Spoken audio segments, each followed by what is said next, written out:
میں آرزو ہوں۔ مشرقی پاکستان کے بنگلہ دیش بننے کے بعد ڈھاکہ میں پیدا ہوئی تھی۔ والدہ کا تعلق بنگلہ دیش کے ان افراد میں تھا جو بنگلہ دیش کے قیام کے بعد کیمپوں میں زندگی بسر کرنے پر مجبور تھے۔ انہوں نے بنگلہ دیش کے قیام کو تسلیم نہیں کیا تھا اور ان کے کیمپوں پر پاکستان کا جھنڈا لہرا رہا تھا، جبکہ بنگلہ دیش کا بانی شیخ مجیب الرحمان کو اپنے خاندان سمیت قتل کیا جا چکا تھا۔ سنا ہے کہ اس کے قتل پر کیمپوں میں خوشیاں منائی گئی تھیں۔ وہاں کے مکینوں کا خیال تھا کہ ضیاء الرحمان کے اقتدار میں آ جانے سے ان کی مشکلات میں کچھ کمی آئے گی، لیکن ایسا کچھ بھی نہ ہوا۔ والد بنگالی تھے، اس لیے وہ کیمپ کی زندگی بسر کرنے کی بجائے ڈھاکہ میں اپنے پرانے گھر میں ہی قیام پذیر تھے۔ والدہ اور والد کی شادی محبت کی شادی تھی، جسے والد کے گھر والوں نے کبھی تسلیم نہیں کیا، یہاں تک کہ انہوں نے والدہ کو اپنے گھر میں داخل بھی نہیں ہونے دیا تھا۔ والدہ نے بارہا چاہا کہ ان کے سسرال والے اس رشتے کو قبول کر لیں، لیکن ان کی ضد برقرار رہی۔ اماں اس کے باوجود سسرال کے دروازے پر جاتی رہیں، لیکن سسرال والوں نے کبھی بھی ان کے لیے دروازے نہیں کھولے، یہاں تک کہ انہوں نے مجھے بھی قبول کرنے سے انکار کر دیا، بلکہ انہوں نے اپنے بیٹے پر بھی یہ کہتے ہوئے گھر کے دروازے بند کر دیے کہ جب تک اس نے کیمپ میں رہنے والی اور اس کی بیٹی سے رابطہ رکھا، اس وقت تک اس پر بھی گھر کے دروازے بند رہیں گے۔ والد صاحب نے ہم سے ملنا تو ترک نہیں کیا، البتہ انہوں نے اپنے گھر والوں کو دی جانے والی رقم بند کر دی۔ دن، ہفتہ اور ہفتے مہینے اور مہینے سال بنتے گئے اور میں 8 برس کی ہو گئی۔ کیمپ کی زندگی آسان نہیں تھی۔ یہاں کبھی کھانا نصیب ہوتا ورنہ فاقے ہوتے تھے۔ ایسے میں اسکول جانے کا تصور بھی نہیں تھا۔ کیمپ میں اسکول ویسے بھی نہیں تھا۔ شیخ مجیب کے زمانے میں ہوتا تھا کہ کیمپ کی وہ خواتین جنہوں نے بنگلہ دیش کے قیام سے پہلے کچھ تعلیم حاصل کر لی تھی، انہوں نے کیمپ میں تعلیم دینی شروع کی۔ ان نجی اسکولوں کی حالت بہت خستہ تھی، وہاں پر چٹائیوں کی حالت بھی بہت بری تھی۔ میں نے وہیں سے پرائمری کی تعلیم حاصل کر لی تھی، لیکن اس کے آگے میں پڑھائی نہیں کر سکی تھی۔ ضیاء الرحمان برسر اقتدار آئے تو کچھ مخیر حضرات نے یہاں پر اسکول کے نام پر ایک کمرہ بنا دیا، لیکن مسئلہ تھا ٹیچر کا۔ کوئی بھی بنگالی یہاں کیمپ میں آنے کے لیے تیار نہیں تھی۔ اس دوران امی کا دباؤ والد پر بڑھتا جا رہا تھا کہ کچھ بھی کرو، ہم پاکستان چلتے ہیں۔ والد صاحب شیخ مجیب کے زمانے سے سرکاری ملازم تھے۔ والدہ کے مطالبے پر والد صاحب ابتدا میں تو کہتے رہے کہ میرے پاس رقم کہاں ہے، لیکن جب سے انہوں نے اپنے گھر والوں کو رقم دینی بند کر دی تھی، انہوں نے کہنا شروع کر دیا تھا کہ میں رقم جمع کر رہا ہوں، لیکن ایجنٹ بہت زیادہ رقم مانگ رہا ہے۔ سال بھر اسی میں گزر گیا اور پھر والد صاحب نے یہ خوشخبری سنائی کہ انہیں ایک سستا ایجنٹ مل گیا ہے جو اتنے پیسوں میں جتنے ان کے پاس موجود ہیں لے جائے گا۔ لیکن ساتھ ہی انہوں نے کہا کہ ہم پاکستان تو چلے جائیں، لیکن میں یہ سمجھ نہیں پا رہا ہوں کہ ہمارا وہاں گزارا کیسے ہوگا، کیونکہ میرے پاس اتنی ہی رقم ہے جو میں ایجنٹ کو دوں گا۔ والدہ نے کہا وہاں کچھ میرے قریبی رشتہ دار ہیں، ان سے مدد مل جائے گی۔ میں نے تمام عمر کسی کے آگے ہاتھ نہیں پھیلائے ہیں اور تم مجھے رشتہ داروں سے مدد لینے کی بات کر رہی ہو؟ جو بھی حالات ہوں گے کم سے کم اس کیمپ سے تو بہتر ہی ہوں گے۔ ابا نے اس ایجنٹ کو پیسے دے دیے۔ اس ایجنٹ نے ہمیں ہندوستان کے راستے کراچی پہنچا دیا، جہاں والدہ کے رشتہ دار پہلے سے موجود تھے۔ انہی رشتہ داروں نے، جنہیں والدہ نے انڈیا سے خط ڈال دیا تھا، ہمارے گھر کا بندوبست کر دیا تھا۔ اسے گھر کہنا گھر کی توہین تھی۔ وہ 4 دیواری تھی جس پر ٹین کی چادر کی چھت پڑی ہوئی تھی۔ پہلے 2 دن تو والدہ کی خالہ نے کھانا بھجوایا، تیسرے دن شام میں انہوں نے معذرت کر لی۔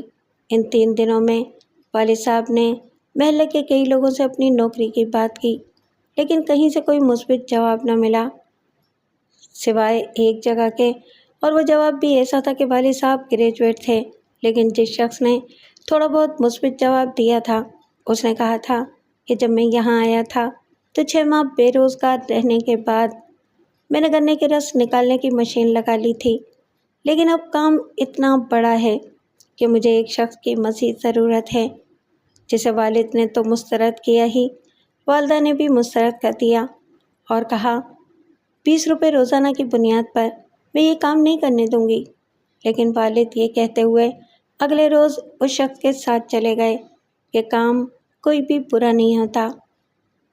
والد صاحب نے اسے سوال کیا، گنے کے رس والی مشین کہاں پر ہے؟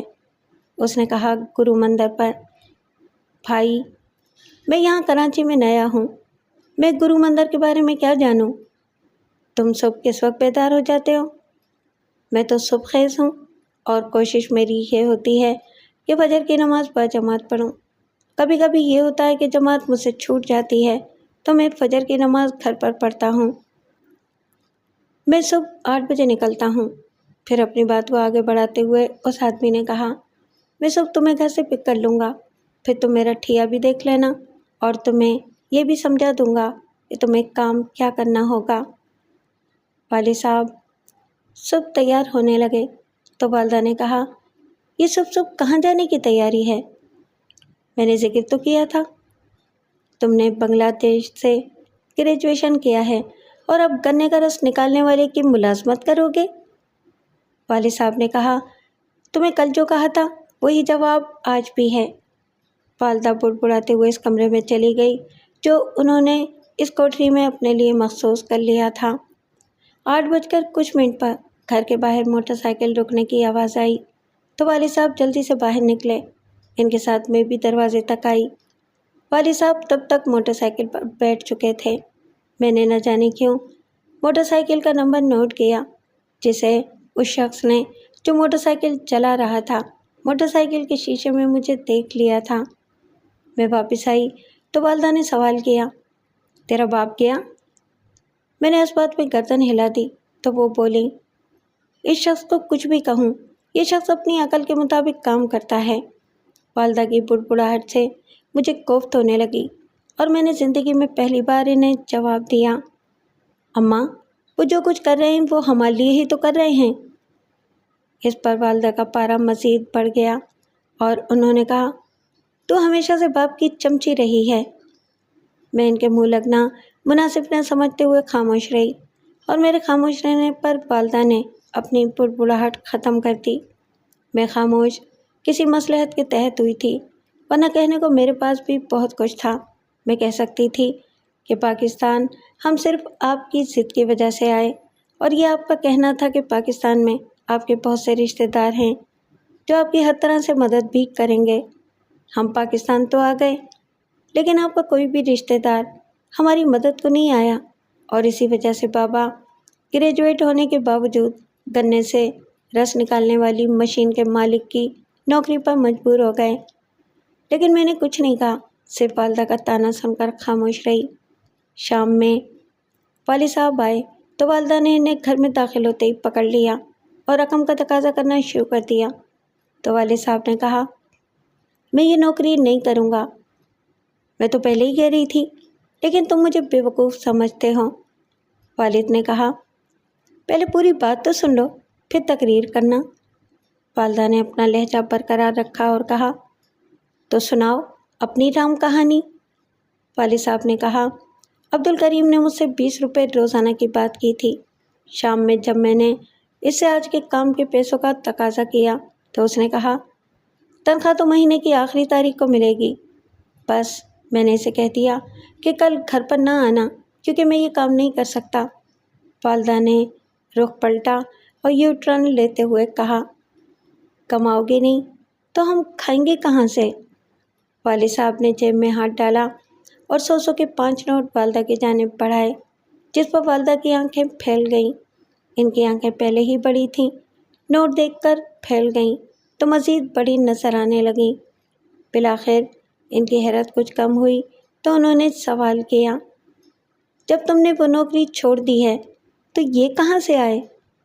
والد صاحب نے جواب دینے کی بجائے آہستہ سے مسکراتے ہوئے کہا، یہ اگلی نوکری کا ایڈوانس ہے۔ والدہ نے ایک اور سوال کر دیا، یہ نوکری کہاں اور کیسے مل گئی؟ والد صاحب نے اپنی مسکراہٹ برقرار رکھتے ہوئے کہا، ہر نماز میں میری ایک ہی دعا ہوتی تھی کہ معبود، تو نے تو اپنی کتاب میں فرمایا ہے کہ میں اپنے بندوں پر اتنی ہی مشکل ڈالتا ہوں جو وہ برداشت کر سکیں، لیکن یا رب، میری مشکل جو حل ہی نہیں ہو پا رہی، اب آخری مرحلہ یہ رہ گیا ہے کہ میں اپنی بیوی اور بیٹی کو فاقے کرتے دیکھوں، اور تو جانتا ہے کہ یہ میرے لیے بہت ہی مشکل ہے۔ میں تجھ پر توکل کیے بیٹھا ہوں، بس تو جلد سے جلد میری مشکلیں آسان کر دے۔ اور اللہ نے میری مشکلیں آسان کر دیں؟ میں سمجھی نہیں، اماں بولی۔ عبدالکریم نے مجھے اپنی گنے کی مشین پر آؤٹ ڈور سیلز مین کی ملازمت دی تھی۔ والدہ نے سوال کیا، اس کا مطلب کیا ہوا؟ والد صاحب نے کہا، عبدالکریم کے ٹھیلے پر آس پاس کی دکان والے بھی آرڈر بھجواتے تھے، جسے میں نے ٹرے میں رکھ کر اس دکان تک پہنچانا ہوتا تھا۔ عبدالکریم کے ٹھیلے سے کچھ دور بیکری ہے، وہاں جب میں نے پہلا آرڈر پہنچایا تو وہاں 3 افراد بیٹھے ہوئے تھے۔ بیکری کے مالک نے مجھے دیکھتے ہی کہا، نئے آئے ہو؟ میں نے کہا کہ 10 دن ہوئے بنگلہ دیش سے آیا ہوں اور نوکری پر میرا پہلا دن ہے۔ وہاں بیٹھے لوگ انگریزی میں گفتگو کر رہے تھے، جسے میں سن بھی رہا تھا اور سمجھ بھی رہا تھا۔ کیس یہ تھا کہ وہ تینوں بیکری کے مالک سے کہہ رہے تھے کہ ہم آپ کے پرانے گاہک ہیں۔ 2 دن پہلے ہم نے سالگرہ کے کیک کا آرڈر دیا تھا، لیکن آپ کے مینیجر نے ہم سے دگنے دام لیے۔ کچھ ماہ پہلے یہی کیک آدھی قیمت میں تھا، تو آپ کے مینیجر نے کہا، مہنگائی تو دیکھیں کہاں پہنچی ہوئی ہے، آٹے کی قیمتیں دیکھیں کہاں ہیں۔ اپنی بات کو آگے بڑھاتے ہوئے اس شخص نے کہا، آپ کے اس ملازم نے کہا کہ ڈالر کے دام بھی تو دیکھیں کہ کہاں تک آ گئے ہیں۔ اس نے ایک ملازم کی جانب اشارہ کرتے ہوئے کہا۔ پھر اپنی بات کو جاری رکھتے ہوئے اس نے کہا، میں نے جب اس سے سوال کیا کہ کیک کا ڈالر سے کیا تعلق ہے، تو اس نے کہا کہ کیک پر درآمدی اشیاء کے طور پر کریم وغیرہ بھی تو استعمال ہوتی ہیں۔ بیکری کے مالک نے اس سے سوال کیا، عبدالشکور، تم نے یہ کہا تھا؟ اس ملازم نے اس بات میں سر ہلا دیا اور کہا، جناب، مجھ سے درانی صاحب نے یہ کہنے کے لیے کہا تھا۔ بیکری کے مالک نے کہا، 2:30 بج گئے ہیں، درانی اب تک نہیں آیا؟ اس کا لہجہ سوالیہ تھا۔ تو ملازم جسے عبدالشکور کہہ کر مخاطب کیا گیا تھا بولا، جناب، آپ تو جانتے ہیں کہ درانی صاحب رات 1 بجے سے پہلے بیکری بند نہیں کرواتے، اور اسے جواز بناتے ہوئے کبھی 4 بجے سے پہلے نہیں آتے۔ بیکری کے مالک نے کہا، درانی جب آئے گا تو اس سے میں خود معلوم کر لوں گا، فی الحال تم تو چھٹی کرو اور کل سے کام پر آنے کی ضرورت نہیں۔ عبدالشکور نے کہا، سر میری غلطی تو بتا دیں۔ بیکری کے مالک نے کہا، تم نے درانی کی بات ماننی تھی یا میرے حکم پر چلنا تھا؟ عبدالشکور نے کہا، سر میری غلطی اتنی بڑی تو نہیں کہ مجھے نوکری سے ہی نکال دیں۔ بیکری کا مالک بولا، تمہاری سب سے بڑی غلطی یہ ہے کہ تم نے مجھے اطلاع نہیں دی کہ درانی نے یہ کہا ہے۔ آپ درانی سے بھی پوچھ گچھ کر لیں، پھر میرے بارے میں فیصلہ کریں۔ ان تینوں افراد میں سے سب سے زیادہ بزرگ نے بیکری کے مالک سے کہا، ان رسیدوں کی موجودگی میں کسی تفتیش کی کیا ضرورت ہے؟ بیکری کے مالک نے اسے اتفاق کیا اور پھر عبدالشکور سے مخاطب ہوتے ہوئے بولا، تم اب تک گئے نہیں؟ پھر اپنی بات آگے بڑھاتے ہوئے کہا، میرا خیال ہے کہ تمہیں عزت راس نہیں ہے، یا چاہتے ہو کہ دھکے مار کر نکالا جائے؟ والد صاحب نے اس کے بعد کہا، یہ صاحب بالکل صحیح کہہ رہے ہیں کہ رسید کی موجودگی میں پوچھ گچھ کی ضرورت ہی نہیں۔ بیکری کے مالک نے مجھے مخاطب کرتے ہوئے کہا، تم انگریزی جانتے ہو؟ میں نے کہا، جناب، میں نے بنگلہ دیش سے گریجویشن کیا ہے۔ بیکری کے مالک نے پہلے گڈ کہا اور پھر کہا، تم اس بیکری کے مینیجر کی نوکری کرو گے؟ میں نے کہا، سر، اندھا کیا چاہے 2 آنکھیں۔ بیکری کے مالک کے چہرے پر مسکراہٹ آ گئی اور ساتھ ہی انہوں نے کہا، کل سے اپنی ڈیوٹی پر آ جانا۔ میں نے کہا، سر، اگر کچھ ایڈوانس مل جائے تو میں شکر گزار ہوں گا۔ یہ سنتے ہی بیکری کے مالک نے اپنی دراز کھولی، 500 روپے دیے اور کہا، تمہاری تنخواہ 1000 روپے ہوگی۔ والدہ نے روپے تھامے اور کہا، میں آج ہی خالہ سے کہوں گی کہ وہ ہمیں کوئی بہتر مکان دلوا دیں۔ والد نے کہا، آرزو کی ماں، تم نے کبھی کفایت شعاری کے بارے میں سنا ہے؟ والدہ نے تیز لہجے میں کہا، تم سے تو میری کوئی خوشی برداشت ہی نہیں ہوتی۔ والد صاحب نے کہا، میں نے آج تک جو کچھ بھی کیا ہے تمہاری خوشی کے لیے ہی کیا ہے۔ والدہ نے جواب دیا، اب آپ طعنہ دیں گے کہ میری خوشی کی خاطر آپ نے اپنا ملک چھوڑا اور پاکستان آ گئے؟ والد صاحب نے کچھ نہ کہا، لیکن والدہ اسی شام مجھے لے کر اپنی خالہ کے گھر پہنچ گئیں اور ان سے بہتر مکان کے بارے میں گفتگو شروع کر دی۔ بات یہاں سے شروع کی کہ آرزو کے ابا کی بہت اچھی نوکری لگ گئی ہے، تو ہمیں کوئی بہتر مکان دلوا دیں۔ خالہ نے کہا، اس کا تو کرایہ بھی بہت ہوگا، اس کے علاوہ بجلی اور گیس کے بل بھی بھرنے ہوں گے۔ والدہ نے کہا، آپ مکان تو دکھائیں۔ ان کی خالہ نے کہا، مکان تو ہے میری نظر میں، لیکن وہ کرایہ 300 مانگ رہے ہیں، بل وغیرہ اس کے علاوہ ہوں گے۔ والدہ نے کہا، کوئی بات نہیں، اللہ نے اتنی توفیق تو دیتی ہے۔ اس دوران والدہ کی خالہ کی بیٹی آ کر میرے برابر میں بیٹھ گئی اور مجھ سے پہلا سوال یہ کیا، میری تعلیم کہاں تک ہے؟ میں نے وہی بتایا جو سچ تھا، تو اس نے اگلا سوال کر دیا، آگے کیوں نہیں پڑھا؟ میں نے کہا، کیمپ میں کوئی اسکول ہی نہیں تھا اور کچھ مخیر حضرات نے اسکول تو بنوا دیا، لیکن ٹیچرز نہیں ملے۔ اس نے کہا، اب تو تم پاکستان آ گئی ہو، کل میرے ساتھ چلنا، میں اسکول میں داخل کروا دوں گی۔ والدہ نے کہا، فیس کتنی ہوگی؟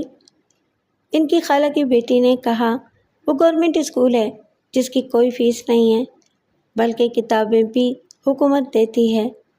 والدہ کے چہرے پر یہ سن کر سکون آ گیا۔ اگلے روز میں والدہ کی خالہ کی بیٹی کے ساتھ اس کے اسکول گئی۔ پرنسپل نے مجھ سے کچھ اور سوالات کیے جن کے میں نے جوابات دیے، تو پرنسپل نے کہا، تم کہہ رہی ہو کہ تم نے 5ویں جماعت پاس کی تھی، لیکن مجھے تو محسوس ہو رہا ہے کہ تم اپنی کلاس سے آگے تھیں۔ والدہ کے چہرے پر یہ سن کر سکون آ گیا۔ اگلے روز میں والدہ کی خالہ کی بیٹی کے ساتھ اس کے اسکول گئی۔ پرنسپل نے مجھ سے کچھ سوالات کیے جن کے میں نے جوابات دیے، تو پرنسپل نے کہا، تم کہہ رہی ہو کہ تم نے 5ویں جماعت پاس کی تھی، لیکن مجھے محسوس ہو رہا ہے کہ تم اپنی کلاس سے آگے تھیں، اس لیے تمہیں 7ویں جماعت میں داخلہ دے رہی ہوں، اور میں خوش ہو گئی۔ مزید خوشی اس پر ہوئی کہ جو میرے ساتھ گئی تھی اس نے سرگوشی کرتے ہوئے کہا، 7ویں کی کلاس ٹیچر میں ہوں۔ میں نے کہا، میں آپ کو مایوس نہیں کروں گی۔ اس نے کہا، مجھے تم سے پڑھائی کے علاوہ بھی مدد چاہیے ہوگی۔ میں نے سوال کیا، کیسی مدد؟ اس نے کہا، جلدی کیا ہے، وقت آئے گا تو بتا دوں گی۔ میں خاموش ہو گئی۔ دن گزرتے گئے۔ کلاس میں مہینے بھر میں پڑھائی میں پرانی لڑکیوں کے برابر آ گئی۔ میری کلاس ٹیچر جن کا نام نادرا تھا، وہ بھی مجھ سے خوش تھیں۔ میں منتظر تھی کہ کب وہ مجھ سے مدد لے گی یا اس کے لیے بات کرے گی، لیکن مہینہ گزر گیا، اس نے اس سلسلے میں کوئی بات نہیں کی۔ والد صاحب 7 بجے نکل جاتے اور رات 12 بجنے کے بعد ان کی آمد ہوتی۔ مہینہ گزر گیا تو نادرا نے مجھ سے کہا، کل انٹرویل کے بعد تم اسکول سے چھٹی کر لینا اور میرے ساتھ ایک جگہ چلنا۔ میں نے پوچھا، کہاں چلنا ہے؟ نادرا نے کہا، جب چلو گی تو تمہیں معلوم ہو جائے گا، لیکن خیال رکھنا کہ اس کا ذکر تم کسی سے نہیں کرو گی۔ میں نے سوال کیا، یہ کوئی راز والی بات ہے؟ نادرا نے کہا، اتنا بڑا راز ہے کہ اگر تم نے کسی سے ذکر کیا تو میری جان بھی جا سکتی ہے۔ میں کچھ خوفزدہ ہو گئی، لیکن نادرا پر میں نے اس کا اظہار بھی نہیں کیا، بلکہ کہا کہ نہیں، کسی کو نہیں بتاؤں گی، اپنی ماں کو بھی نہیں بتاؤں گی۔ اگلے دن نادرا نے انٹرویل سے پہلے ہی مجھے یاد دلایا کہ ابھی تمہیں میرے ساتھ چلنا ہے۔ میں تیار ہو گئی۔ اسکول کے گیٹ پر پہنچی تو نادرا ٹیکسی روک چکی تھی۔